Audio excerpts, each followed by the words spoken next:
fazendo as nossas, deixando um pouquinho de lado as nossas questões cotidianas, né, as nossas tribulações, nossas preocupações, porque tudo que temos é o tempo presente. Tudo que temos é o agora, é exatamente esse instante. E o instante nos convida ao conhecimento. O conhecimento de hoje é a palavra do Cristo. Então, que nós nos sintamos fortalecidos, porque Ele é conosco a partir desse momento. Que os nossos irmãos, nossos mentores espirituais, que os nossos irmãos espirituais estejam conosco, que nós possamos, então, fazer do nosso pensamento a morada de Jesus Cristo. E vamos dizendo: Pai nosso que estais nos céus, santificado seja o vosso nome. Venha a nós o vosso reino, seja feita a vossa vontade, assim na terra como é nos céus. O pão nosso de cada dia dai-nos hoje. Perdoa as nossas ofensas, Senhor, assim como nós perdoamos a quem nos tem ofendido. Não nos deixeis cair em tentação, mas livra-nos de todo mal. Pois teu é o poder e é o reino, e a glória para todo sempre. Que assim seja, graças a Deus.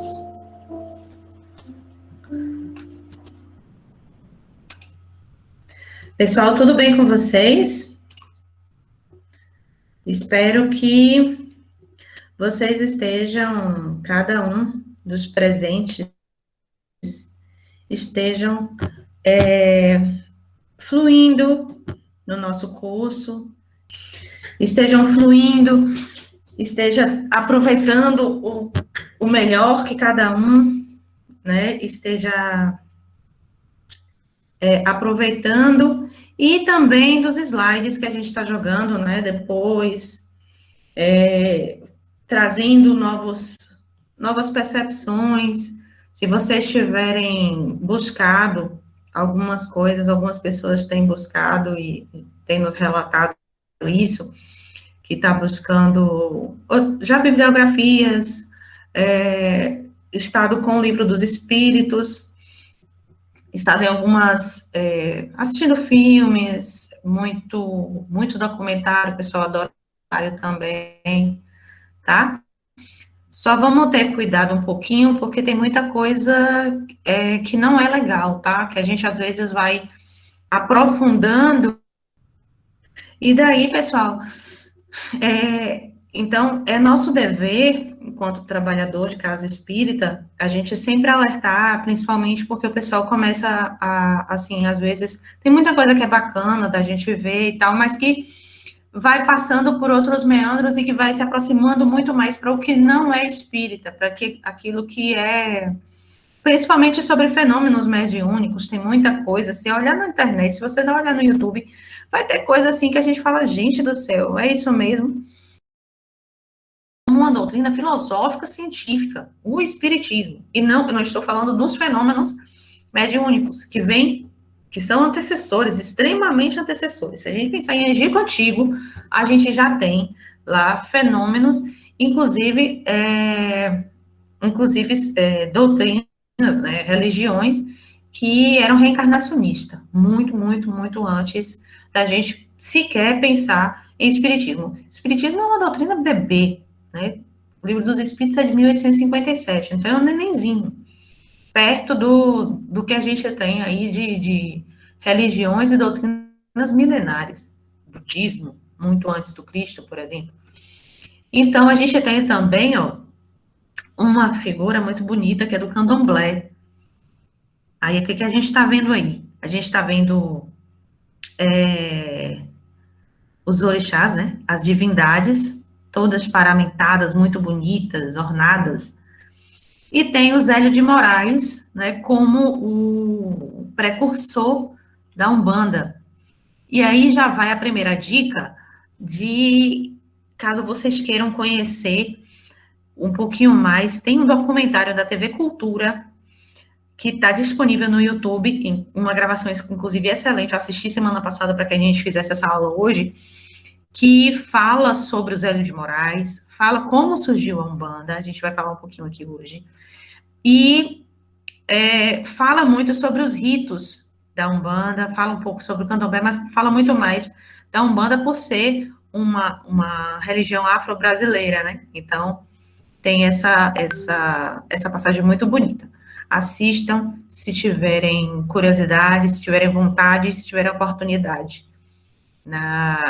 Disponível no YouTube, tá? Então, olha como eu me acelerei. Já falei o próximo slide, mas enfim. Doutrina. Espiritismo seria uma doutrina de caráter científico, filosófico e religioso, trazida pelos espíritos superiores e codificada por Allan Kardec, na França, a partir de 1857, com a publicação de O Livro dos Espíritos. Semana que vem, a gente vai ter uma aula especificamente sobre o Livro dos Espíritos. Então, quem já começou a pegar o Livro dos Espíritos para dar uma lida, semana que vem a gente vai ter um esboço bem legal com o nosso amigo Cleison, lá de Juazeiro. Umbanda, 1908. Olha, mais recente ainda, né? O Médium Zélio. Onde acha esse livro? O Livro dos Espíritos, Lore? Você quer saber onde acha o Livro dos Espíritos? Se você puser isso, se você puser até como é o nome daquele que vende pela internet, eu acho que é o que vende mais barato, o Livro dos Espíritos. Além de que nós temos também, se você quiser primeiramente emprestado, a gente tem para emprestar, da Biblioteca da Casa Fraterna. Isso, Amazon. Na Amazon tem o Livro dos Espíritos, tem toda o livro o Pentateuco, né, que são as obras da codificação. E tem já, assim, se você quiser comprar o pacotinho, se não me engano, é 60 e poucos reais os livros todos. Em torno de 18 reais se você comprar um único. Então, Umbanda é uma religião que une elementos do catolicismo, do espiritismo, ótimo, Lore, catolicismo, espiritismo e religiões afro-brasileiras. Segue o princípio da fraternidade e da caridade sobre as leis da natureza e do plano espiritual. Muito legal a gente entender um pouco sobre isso, porque a gente hoje vai falar sobre a visão do espiritismo, mas a gente também está tendo a oportunidade de desmistificar o que é a Umbanda. Porque, cá para nós somos um povo extremamente preconceituoso.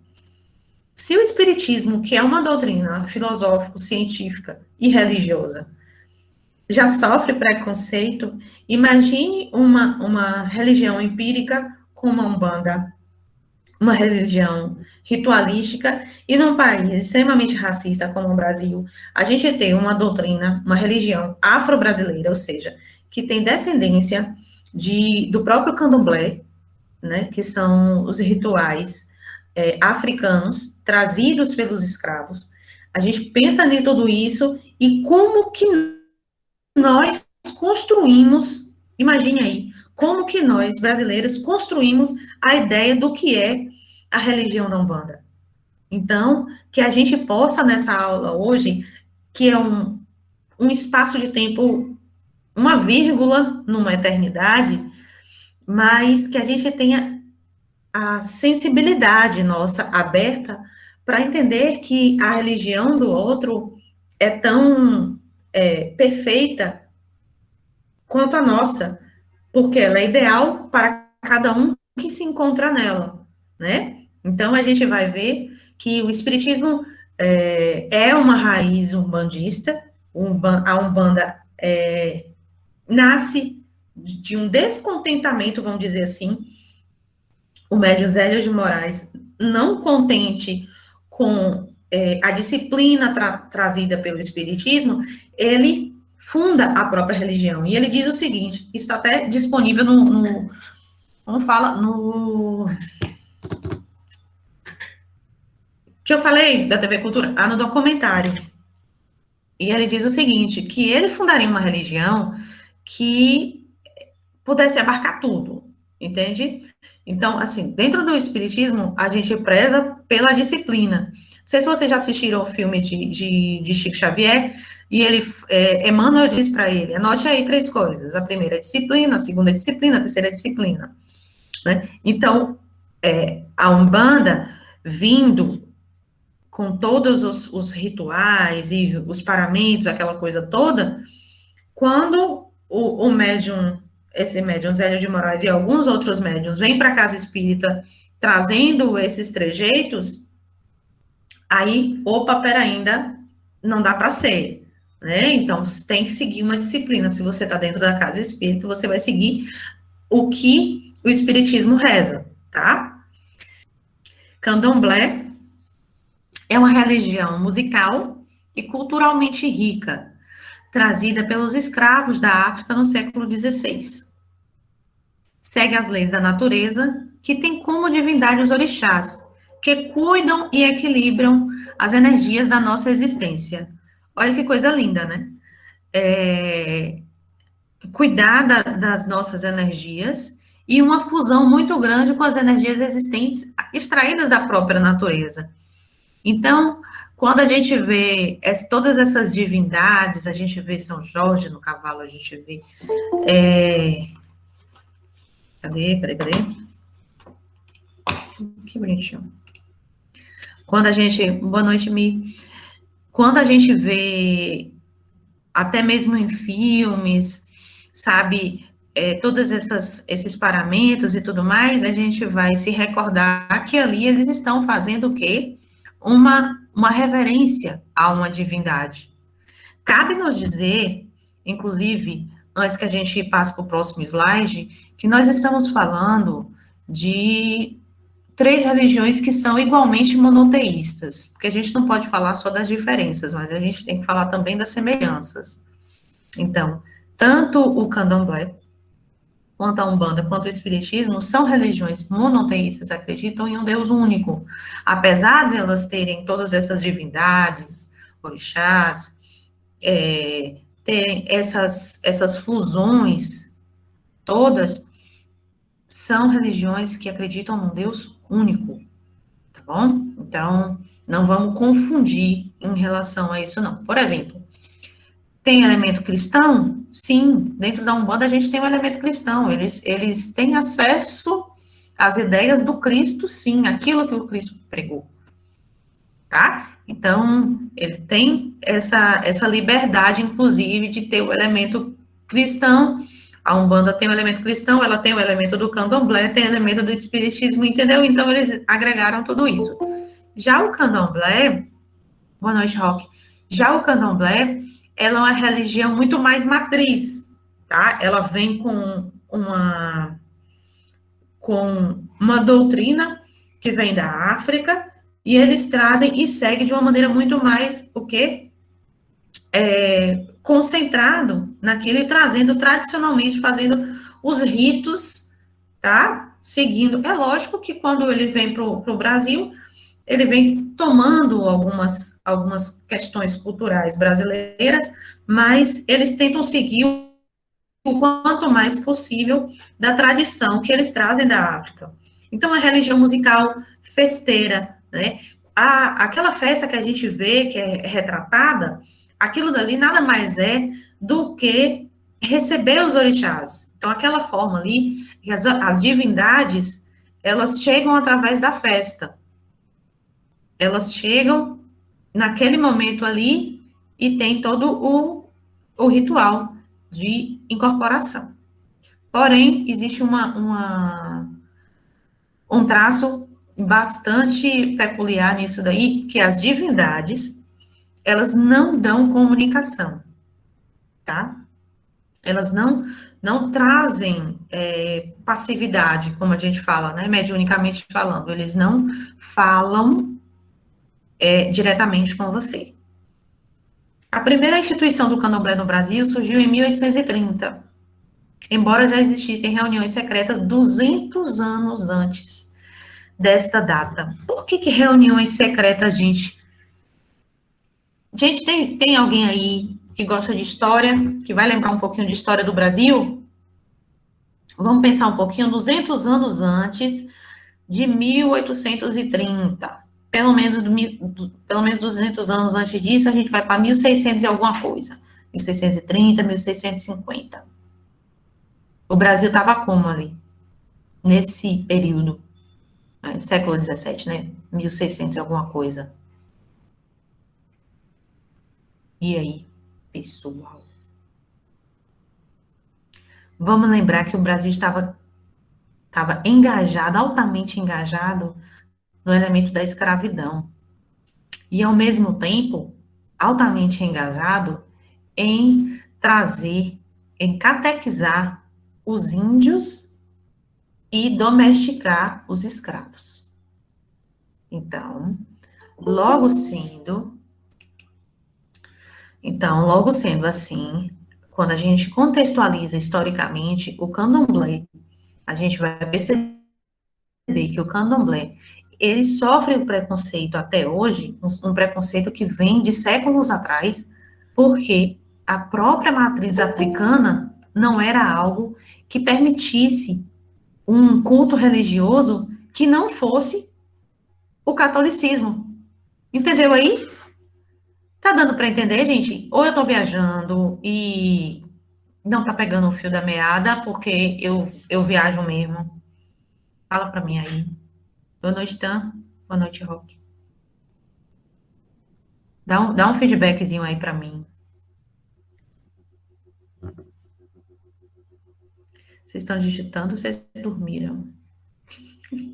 Porque eu falei demais. Ok. Então vamos lá, vou seguindo, tá? É muito importante que a gente entenda, e eu vou frisar. Obrigada, gente. E eu vou frisar muito sobre isso, porque assim, vocês vão muito ouvir ainda, se é que já não ouviram, assim, por exemplo, mas você é espírita de mesa branca, você também baixa espírito, então, assim, então vamos entender também, não só como se fosse assim, o espiritismo, primeiramente, o espiritismo ele não precisa de defesa, né? Porque ele por si só não tem essa intenção, nem de defesa, nem de convencimento. Mas que a gente possa situar não só o espiritismo, mas outras religiões que sofrem igual preconceito, entende? Quando a gente fala isso, e às vezes a gente fala por desconhecimento, a gente fala muitas vezes e a pessoa que ama aquela religião, se sente, né, se sente minorada de alguma forma. Quando retomamos o período do século XVI, século XVII no Brasil, escravo não tinha condição nem de se alimentar. A sobrevivência era a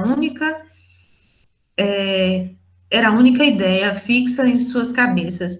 E quando a gente pensa em sobrevivência, a gente pensa também naquilo que nos traz fé, porque nós somos eminentemente espíritos. E eles se entendem como espíritos também. São religiões espiritualistas. Quando um participante, um devoto do candomblé, ele é proibido, né? Ele foi tirado da África, toda aquela situação, e ele ainda é proibido de administrar seu culto, é uma forma de matar também o indivíduo. Então, por isso que diz, embora existam reuniões secretas de 200 anos antes dessa data. Então, quando vai se aproximando o período que vai trazer a abolição da escravatura, eles ainda vão para uma roda, para um terreiro e tal, mas algo bem, ainda bem discreto. Interessante que nós gostamos de herdar algumas coisas e outras a gente, ainda com o nosso preconceito, a gente dá uma puxada de lado, né? Porque nós fizemos o quê? Pegamos a feijoada, que é desse mesmo, tem essa mesma raiz, tem essa mesma matriz cultural, a feijoada que a gente adora comer no sábado, mas a gente não quer que o pessoal se vista como se sente à vontade, a gente não quer que eles passem pelos rituais e tudo mais. Olha aí, ó. O que é macumba? O que é macumba? Olha aí. Macumba é o nome de um instrumento musical utilizado pelos africanos. Olha aí o instrumento. Então, ei, você é macumbeiro? Bom, se você souber tocar um instrumento, ok, é macumbeiro. Beleza? Vamos lá? Macumba não é um culto ou religião, mas um rito de protesto que consiste no sacrifício de animais. De uma forma geral, os sacerdotes dos cultos afro-brasileiros concordam que não há nada de divino neste rito, tá? É um protesto. Do que a gente estava falando agora? De uma religião que, desde a sua matriz, sofre preconceito. Então, nada mais esperado nesse sentido que um ritual de protesto. É uma forma de quê? De se impor, de dizer, estamos aqui, estamos vivos. Ainda que a gente diz, ah, não, mas sacrifício de animais. Isso é um outro ponto. Porque nós estamos olhando com o nosso olhar agora, né? 2021. A gente está remontando as matrizes das religiões. Então, muita coisa vem mudando mesmo. Segue, Jackson. A Umbanda não é responsável pelos absurdos praticados em seu nome, assim como Jesus Cristo não é responsável pelos absurdos que foram e que são praticados em seu nome e em nome de seu evangelho. Isso quem ditou foi o caboclo índio Tupinambá, do Centro de Umbanda Força e Luz. Então, é como se a gente dissesse assim, a gente olhasse de longe e a gente percebesse, né? Quantos cristãos nós conhecemos que não fazem atrocidades? E quantas atrocidades ao longo da história não foram feitas em nome de Jesus? Nós hoje estamos tendo, graças a Deus, um pouco mais de consciência e lucidez. Mas muito já se foi feito e ainda a gente usa algumas desculpas em nome do Cristo. A gente se infiltra nas políticas, a gente se infiltra na economia, a gente se infiltra nos salões, nos templos e também nas casas espíritas, porque nós precisamos ser vigilantes em todo lugar que frequentamos. É Jesus Cristo e não os cristãos que devemos seguir. Aí diz aqui, por que tanta confusão com o espiritismo? Por que tanta confusão com o espiritismo? Vamos pensar um pouquinho.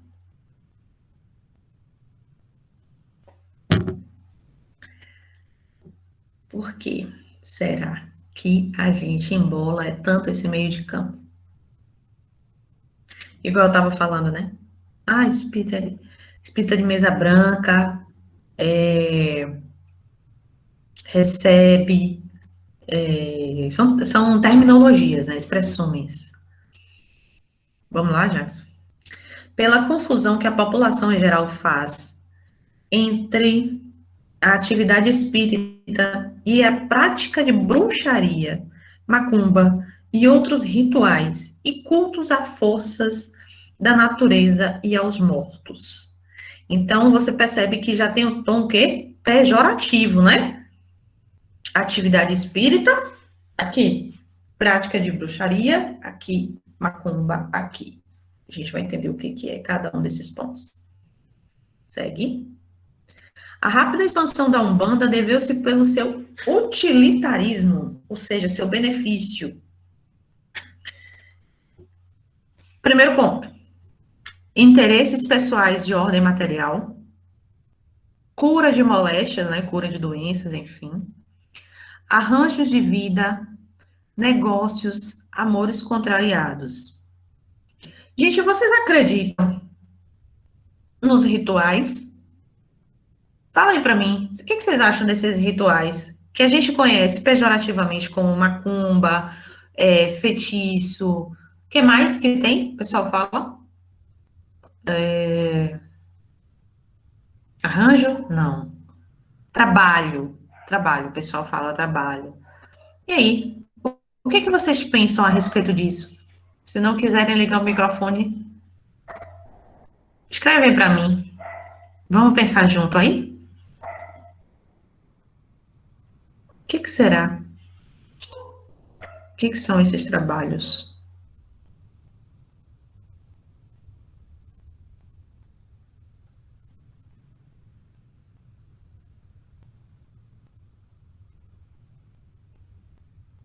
Então, vamos seguir.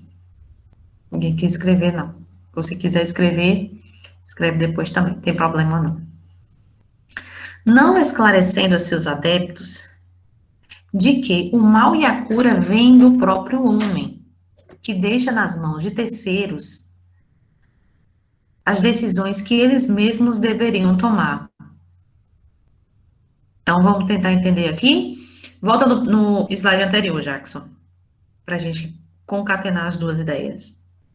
A rápida expansão da Umbanda deveu-se pelo seu utilitarismo, ou seja, seu benefício. Quem de nós não quer ter suas questões, seus problemas, suas decisões assim, ó, resolvidas, que quer ganhar dinheiro rápido, homem que está separando de mulher, que quer, mulher que está separando de homem, é namorado de não sei o quê, né? Quer emprego, quer isso, quer aquilo. Quem é que não quer resolver assim, ó? Quem não queria ter suas questões, ou hoje eu vou dormir, amanhã resolveu tudo. Quem é que não quer?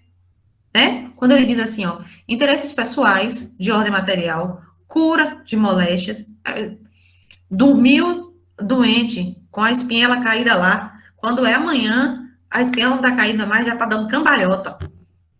Arranjos de vida, né? Faz os amarramentos para amarrar marido, para amarrar mulher, para trazer lá de 3 dias, não é assim? Segue aí o próximo. Aí vem aqui, o Espiritismo diz o seguinte, não esclarecendo aos seus adeptos, de que o mal e a cura vêm do próprio homem, que deixa nas mãos de terceiros as decisões que deles mesmos deveriam tomar. Se tem uma coisa que a gente aprende dentro do Espiritismo, é uma coisinha, uma expressãozinha chamada reforma íntima. Entendeu? Nós precisamos passar pelas questões às quais nós passamos. Muito daquelas situações em que nós nos encontramos, somos nós que cavamos. Então, se a gente cava um buraco, a gente tem que aprender a sair do buraco. Se a gente está numa determinada situação, a gente precisa aprender a resolver essa situação. Porque se a gente tirar tudo do espiritismo, todas as questões, seja a questão da mediunidade, seja o próprio...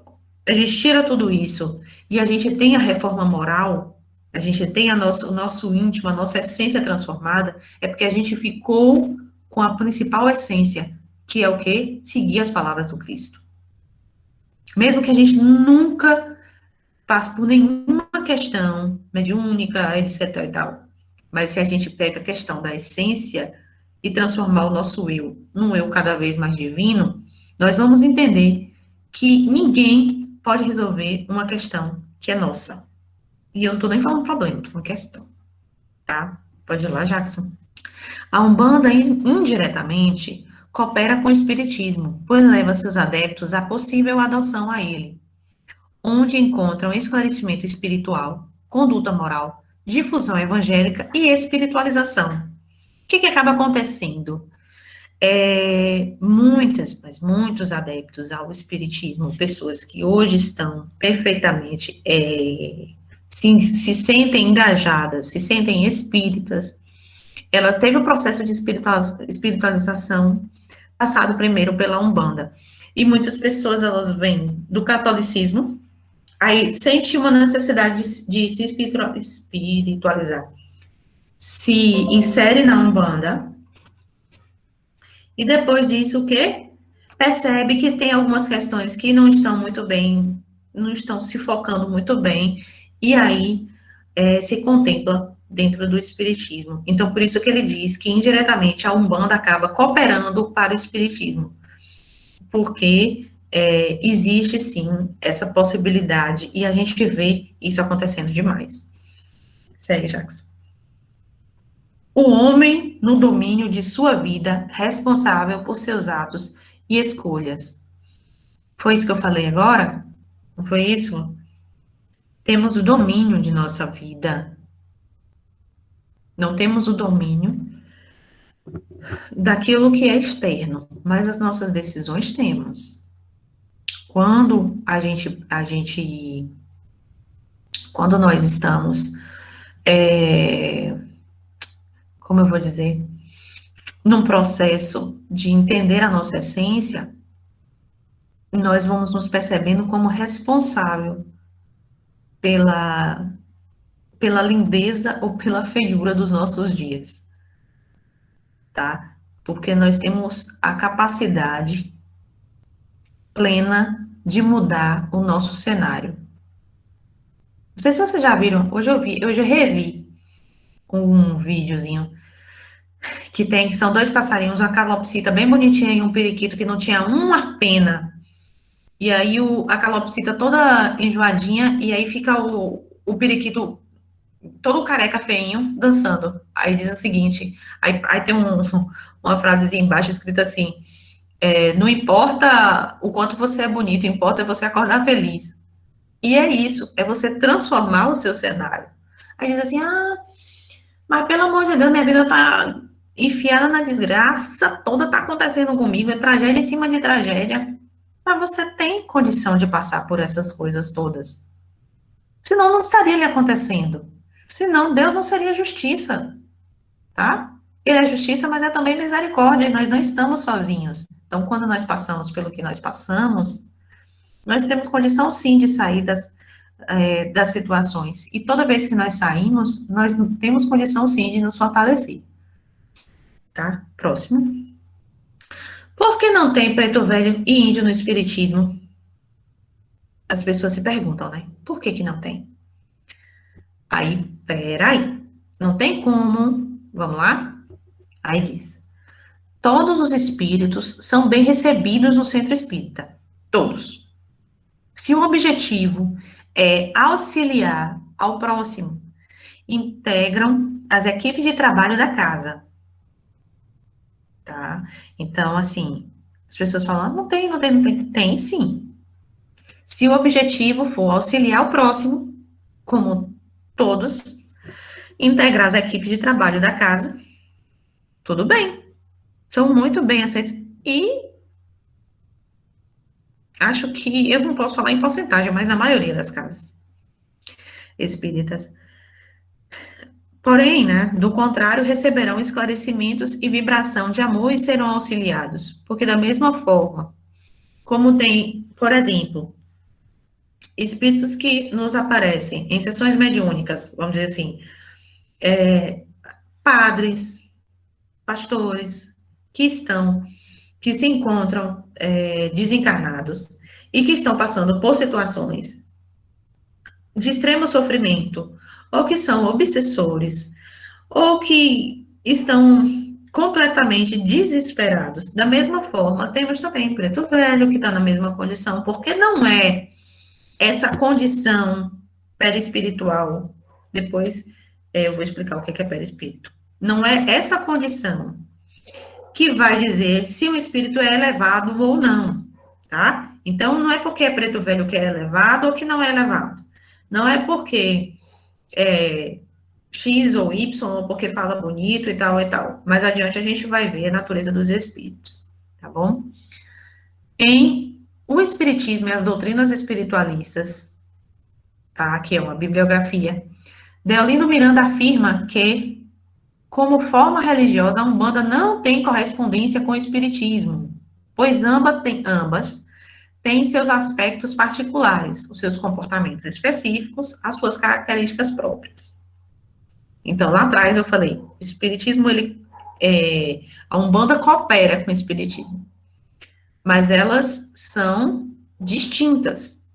Elas têm seus aspectos, têm comportamentos e características que são distintas. Segue. Aí ele vai classificando, né? Espiritismo não tem culto material. Umbanda tem culto material. Tem oferenda, né? Tem a oferta que se faz e tudo mais.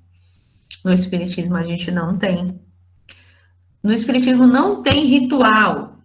Na Umbanda tem ritual. Por que diz que no Espiritismo não tem ritual, gente? Porque, por exemplo, nós estamos aqui, nesse exato momento, fazendo um trabalho pela casa espírita. Nós estamos estudando. Se a gente amanhã resolver não estudar mais dessa forma e quiser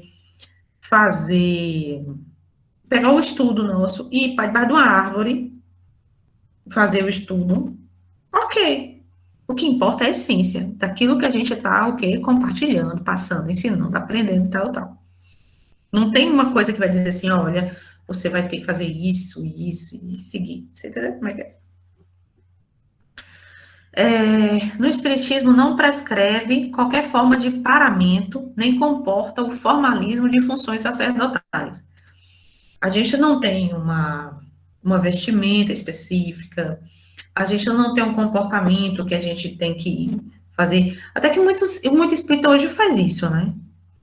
Mas por diálogos que cada um possa, às vezes, encontrar. Mas isso aqui, nem a saudação namastê, nada disso é espírita. Nada. Tá? Então, na Umbanda já tem os pais de terreiro, as mães de terreiro, né? Com vestimentas e prerrogativas equivalentes ao exercício de funções sacerdotais, né? São aquele que na igreja é o padre, o pároco. Nós temos na Umbanda quem? Pai de santo, mãe de santo, tá bom? Segue. No Espiritismo não admite o uso de imagens, seja santo, como no catolicismo, seja de divindades, como também não permite o emprego de qualquer sacrifício em razão de crença.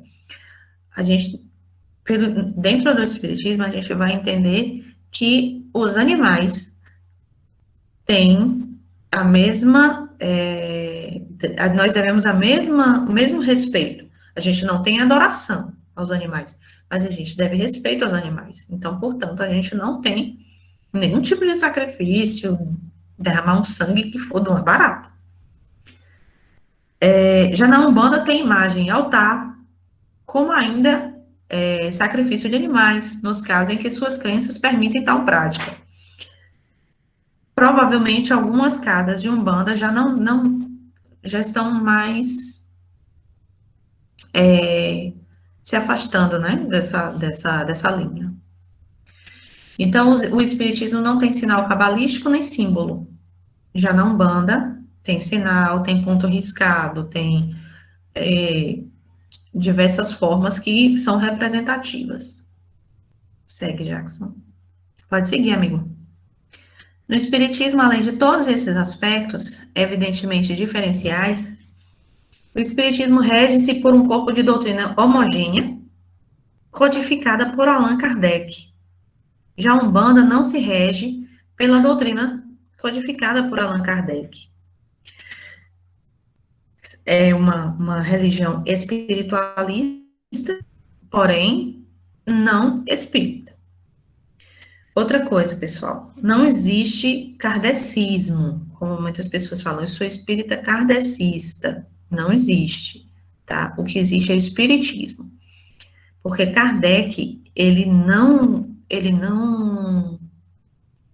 mesmo não se intitulou, como dizem, é uma religião minha. A instrução toda vem da espiritualidade, dos espíritos elevados. A única coisa que ele fez foi o quê? Trazer tudo isso e organizar. Fez um material organizado para que as pessoas pudessem o quê? Estudar, se aprofundar, se aproximar da palavra do Cristo e daí então transformar a própria essência. Ele recebeu essa missão e brilhantemente conseguiu deixar esse legado para nós. Então, kardecismo não existe. Às vezes as pessoas falam assim, principalmente, já vi, por exemplo, lá em Conquista, que eu morei lá muito, né, sou de lá e tal, então eu vi assim, o pessoal diz assim, não, a gente é espírita, mas a gente é espírita da seita tal. Eu disse, gente, como é isso? Como você é espírita da seita tal? Ou é espírita ou não é. tá? Não existe isso. Ah, não, porque Kardec, na época de Kardec, não tinha isso e aquilo. Não, então, ok, você pertence a essa religião X aí, mas não tem nada que ver com o espiritismo, não. Acho que esse é o último slide, né, Jackson? Já tem a finalização. Fica clara a distinção entre ambas, mas que haja respeito mútuo, espírito de compreensão, tolerância, sem ser necessário a fusão de ambas, com suas crenças e práticas tão divergentes.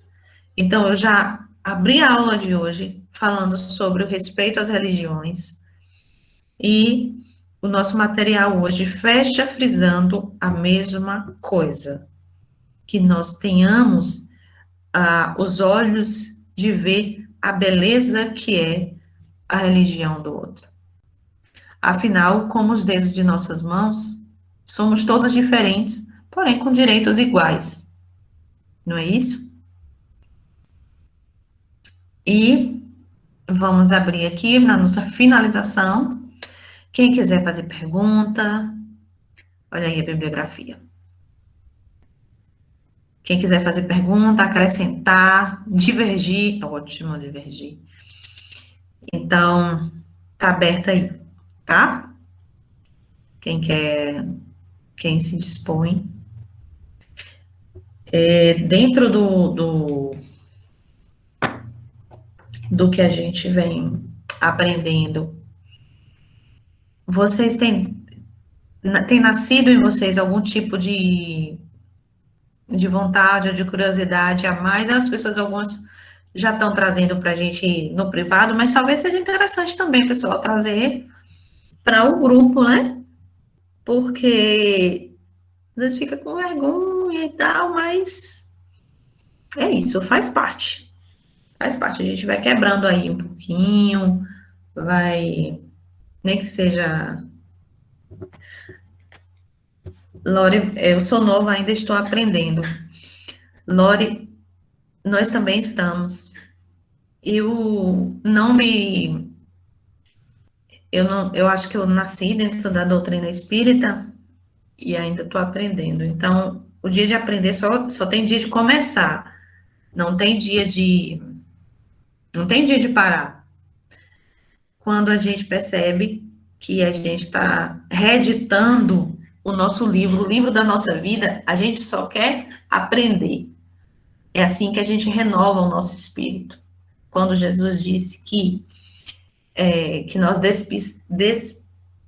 como é que é? Despir o homem velho para vestir o homem novo, é justamente isso, a gente trazer tudo que a gente tinha de culturalmente, religiosamente, social, todas as questões, a gente precisa estar sempre buscando, refazendo, porque nós não temos casca, tá? A gente tem pele. Por isso que a gente tem pele, né? Vamos fazer só uma alusão aqui. A nossa pele, ela está em transformação o tempo inteiro. E é assim com o nosso conhecimento, com o nosso saber. Quando algumas pessoas dizem pra gente assim, isso é assim desde que o mundo é mundo, tá? Então, isso é um dogma. Não vale mais para nenhum de nós, para nenhum de vocês que estão em busca de conhecimento, em busca de agregar valor para essa vida de oportunidades.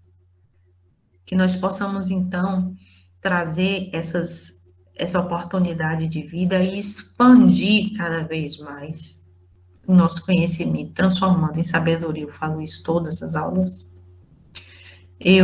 Nós vamos encerrando por aqui, tá? Semana que vem nós vamos ter um esboço de O Livro dos Espíritos com o nosso amigo Cleison, já falei aqui. Para quem chegou um pouquinho depois, tem um novo vídeo no canal Sputniks no YouTube. Eles colocam pessoas... O quê, gente? Deixa eu ver aqui. O que ele falou aí, gente? Você mais aceitos. Não entendi não, Pedro.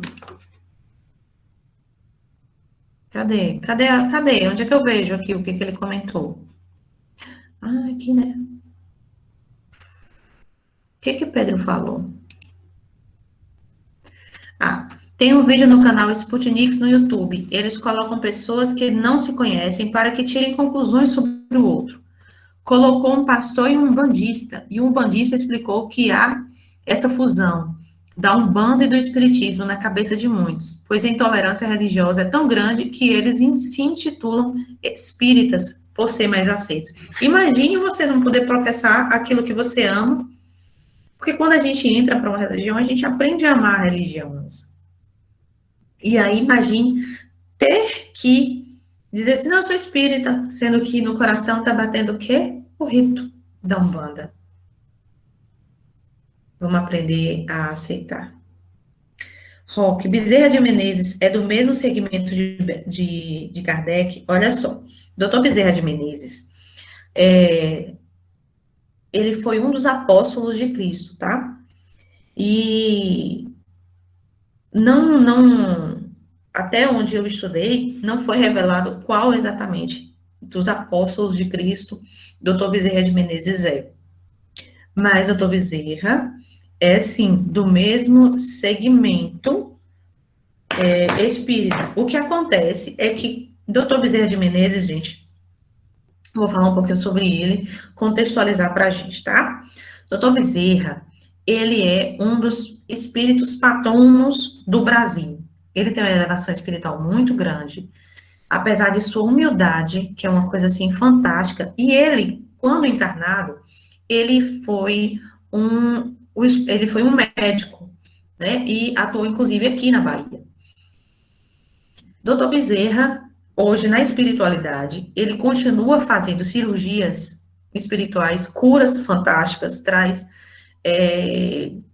curas de moléstias assim. Porém, retomando aqui a aula, essas curas, elas só vêm para as curas plenas, elas só vêm para aqueles que é permitido curar-se naquele momento, tá? Então, assim, por isso que muitas vezes as pessoas passam por cirurgias espirituais e aquela doença, aquela enfermidade, ela retorna.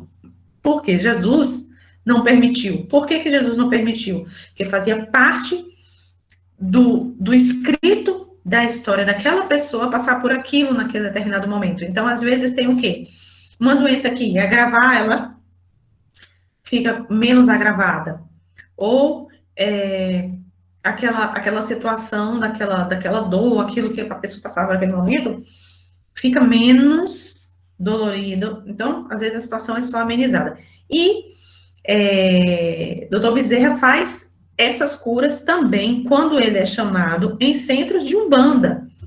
Ele vai também, porque ele, segundo o que ele nos ensina, é que onde ele for chamado, que Jesus permitir, e onde houver amor, ele vai. Então, ele traz cura também em centros de Umbanda. Jackson está dizendo aqui. Roque, respondi? Depois você fala se eu respondi, tá? Jackson está dizendo o seguinte: para o Espiritismo, os fenômenos de contato de que tratam as diferentes religiões ou crenças são considerados como mediunidade, tipo bruxo, tarólogo, terapeuta, metafísico, clarividente, tal. É mediunidade, sim. Muitas das vezes. Sabendo também que tem muito embuste, de novo, muita mistificação, tá? Tem muita gente que fica lá fazendo um verdadeiro circo. Não tem nada a ver. Mas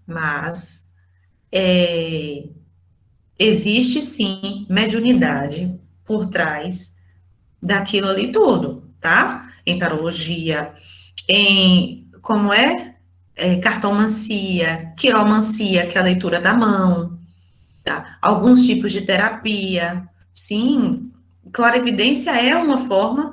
O que é clarividência? Clarividência é a mediunidade da visão. Então, a gente tem, dentro da vidência, a gente tem a clarividência, que a gente tá vendo uma possibilidade de futuro. A gente tem a visão dupla, enfim, tem algumas formas de vidência. Então, é isso, tá ok, né? Pois é. Que mais, gente? Que querem? É por aí? Mas também a gente vai. A gente sempre gosta, eu sempre gosto de deixar aberto para, se quiser pergunta depois, jogar no privado. Thaís, lembrei de tal coisa. Thaís, assisti isso. Não sei o quê. E tal, tal. Gente, ó, à vontade, viu? Bacana? Beleza? Eu fico muito feliz. A gente vai chegando ao final de nossa aula. E fico também com saudade de vocês. Eu adoro a quarta-feira, adoro estar com vocês. Queria estar vendo a cara de vocês aí, mas vocês ficam tudo fechadinhos. Mas tá bom, não vou reclamar, tá? Quem sabe daqui para a aula 17, nós estamos na aula 6, semana que vem aula 7. Quem sabe até a aula 17 vocês não resolvem abrir os vídeos de vocês, olhar para a cara de vocês, né? Mas tá bom.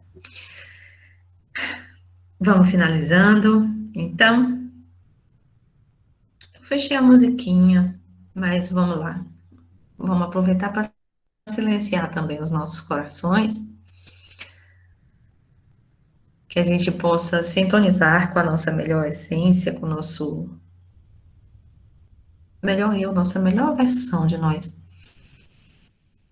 para que a gente possa não finalizar totalmente, que a gente não feche os nossos ouvidos de ouvir, nem os nossos olhos de ver, que a gente tenha os olhos do coração bem abertos, os ouvidos da nossa alma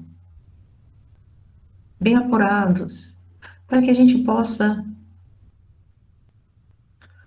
ouvir não só o cântico dos pássaros, mas também a voz daqueles que clamam por auxílio, por ajuda, que a gente tenha sensibilidade, que a gente não caia na indiferença.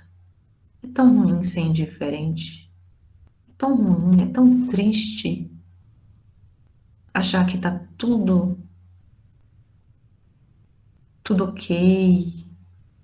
Nós somos deuses, porque Jesus assim disse: vós sois deuses, porque temos a capacidade, a possibilidade, e estando vivo, temos a oportunidade de transformar não só o nosso cenário, mas aqueles que nos circundam.